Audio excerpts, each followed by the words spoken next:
Put a little bit of the rub, nigga, I gotta be safe. Let's get to sports talk.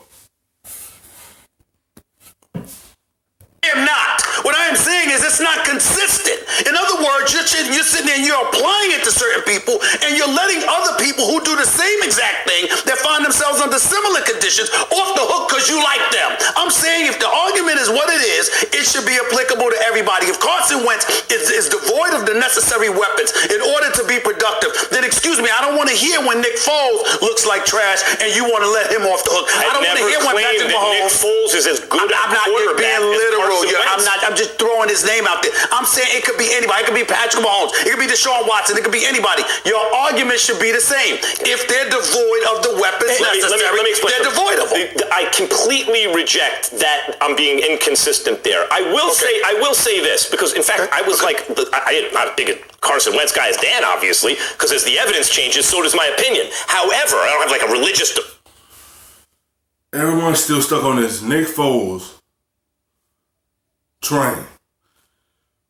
When you can't prepare for a quarterback, of course he's gonna have success. It was the middle of the season. Of course, everyone was prepared for him, even though they had a couple of weeks to prepare for him. They wasn't ready. You have to get off this Nick Foles train. It's hard when you actually is the starter. When it's your team completely. When Carson Wentz was in the MVP conversation, everyone said he's a big star now. So when they get hurt and still trying to figure out who he is, everyone is down him now. Nick Foles train is over with. He got an opportunity in Jacksonville. They didn't even believe him up there after 2 games. You have to let this go. This Nick Foles is over with. They don't believe him where he at now. Devotion to Carson Wentz. However, I was a Carson Wentz guy. I was arguing he's MVP over Tom Brady at the time. And all I'll say, in terms of that when I like a guy as much as I liked Wentz, I'm paying close attention. So I may be hypercritical of him because I'm paying closer to attention. Okay. However, that's what you get. If Mahomes starts playing poorly, because a player play poorly, it happens. It happens. There's a lot of things that happen around him. His body wasn't right when he came back. He had a minor injuries. Again and again. Things happen to quarterbacks. That don't mean because you see a person get hurt and you want to bandwagon and hop on somebody else's train. You have to keep the same energy. You can't sit here and turn your back on somebody because things happen around him. As poorly as Carson Wentz played this year, without Tyreek Hill and those guys, I'm still going to say, no, you won't. Yes, no, you won't. No, you won't. We don't believe you. We don't believe you. We don't believe you. Mahomes is my Wentz. You have Wentz, I have Mahomes. Max, let's be clear. Max, let's be clear about what we say. We don't believe you. That's really what this comes down to, because you cannot tell me that if Patrick Mahomes steps on a football field, but he doesn't have Tyreek Hill and he doesn't have Travis Kelce, that you are going to sit up there and judge him as if he would have them on the field. No, I don't believe it. You're lying. Time out. Go ahead. For a game or two, you'd be right, because I have an opinion.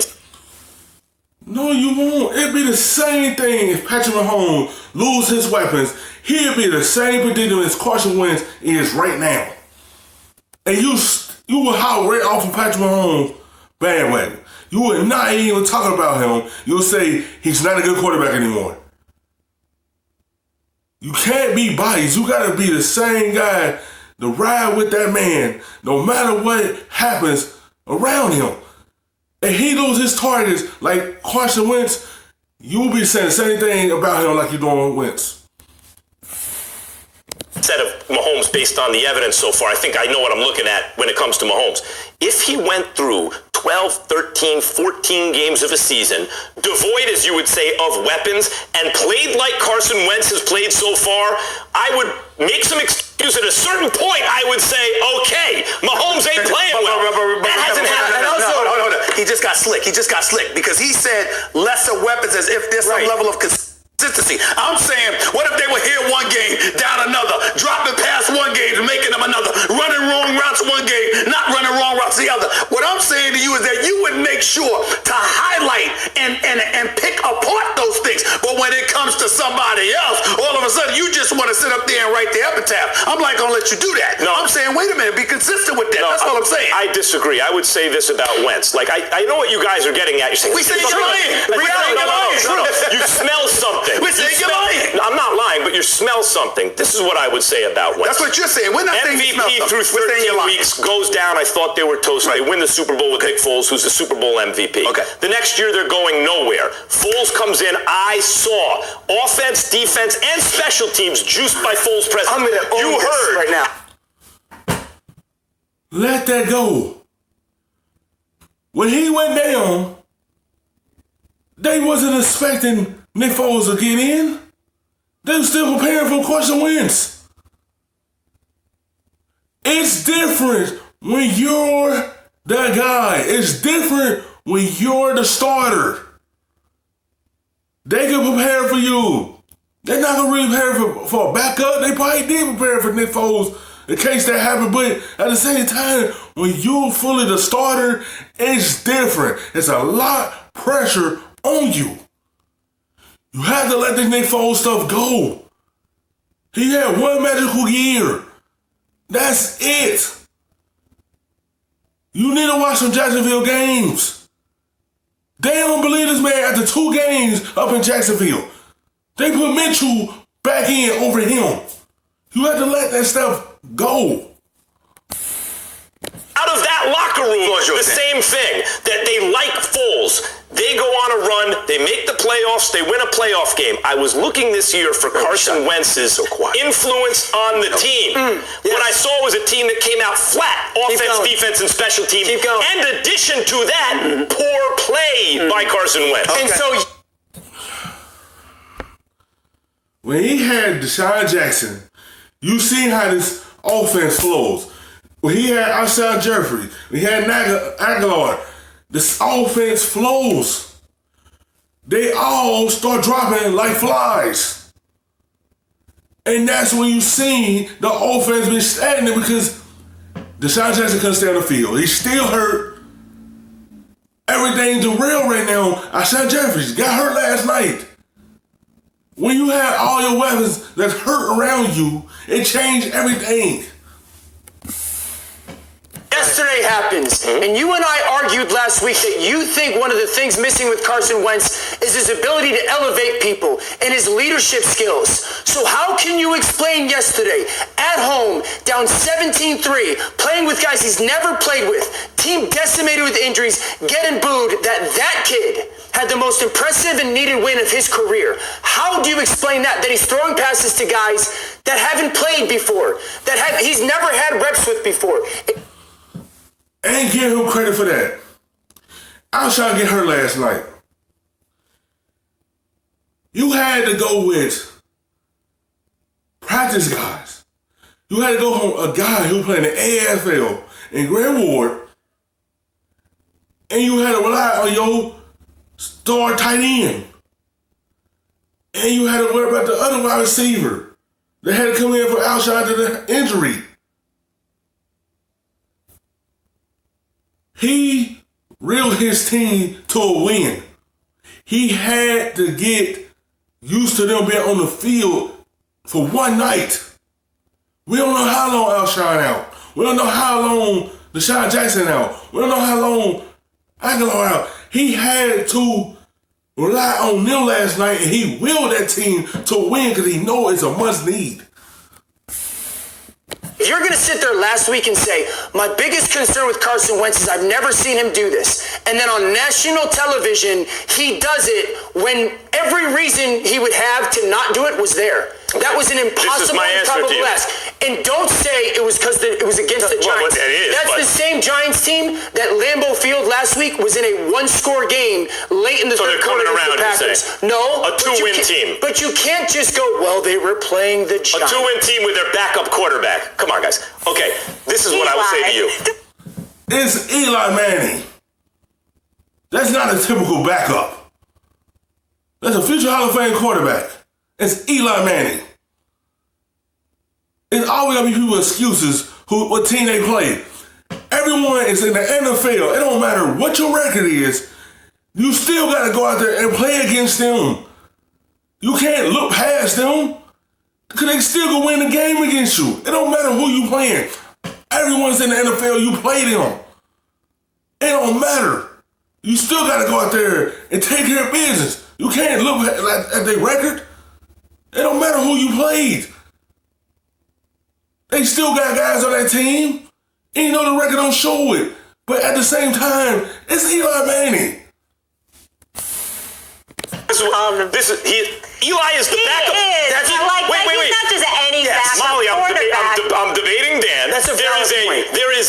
It's a two-win team with a 38-year-old backup quarterback. I understand that you're debating Dan. You can be challenged by the moderator as well. You have that with your Columbia education. Okay, I'm happy to debate you if you like. I will leave Dan alone for a second. No, go ahead. You've been beat up enough. It was just one comment. Go ahead. I'm just curious. Yeah. Is he the backup? Yes or no? Is Eli the backup? He is the backup. He's not just any backup quarterback, and you know that, But Matt. is he a backup quarterback? Yes. Okay. No. So he's playing a backup role. He's not a backup quarterback. Actually, by definition, Eli Manning is a backup quarterback. He wasn't hurt.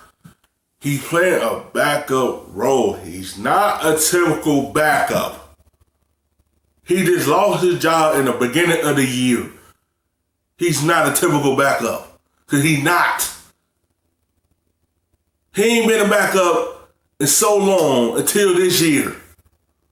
He's not a typical backup.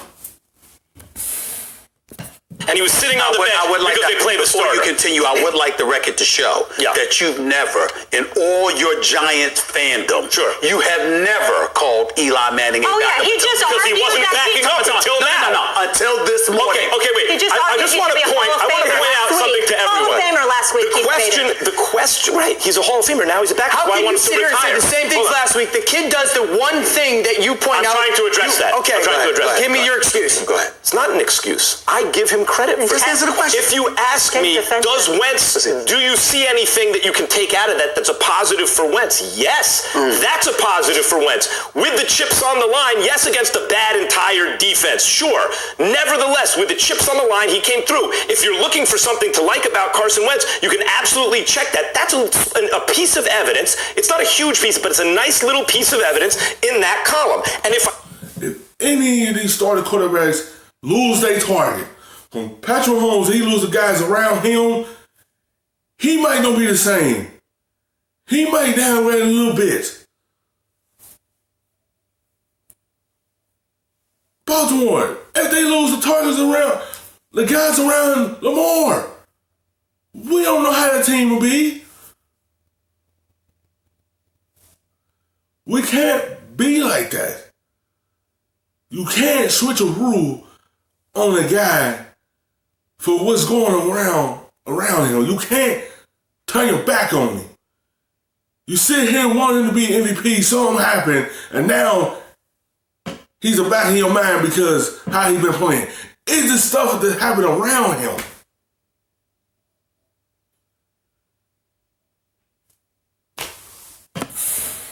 I see enough of that over time, my opinion will start to change because I go evidence-based. No, you don't. That's always exactly what you always do. Max Kellerman, hold on. I'm going to get back down to it. You're lying. I'm tired of everybody dancing around. You're lying. Are you calling me the Patriots? No. We gotta get a break. That's what you're doing. Very defensive. You're lying. No, Molly wants to debate me. No. Molly has a right to. Max is one of these guys that just want to live for the moment. Because if that guy, something happened to him, he's going to leave him alone. He's going to jump on the next guy that's hot right now and ride his coattail. He's just a moment guy. Challenge one question. Hold on. First of all, you don't have to apologize for that. You are the moderator. Secondly, she is arguably just as big of a Giants fan as you, and if she wants to challenge you, suck it up and deal with it. Is the backup, yes or no? He is a backup. Okay. But you argued he was a Hall of Famer last week. Yes, he's a Hall of Famer, and now he's... And you never called him a backup until both things. He hadn't backed up until... Thanks for watching ESPN on YouTube. For more sports highlights and analysis,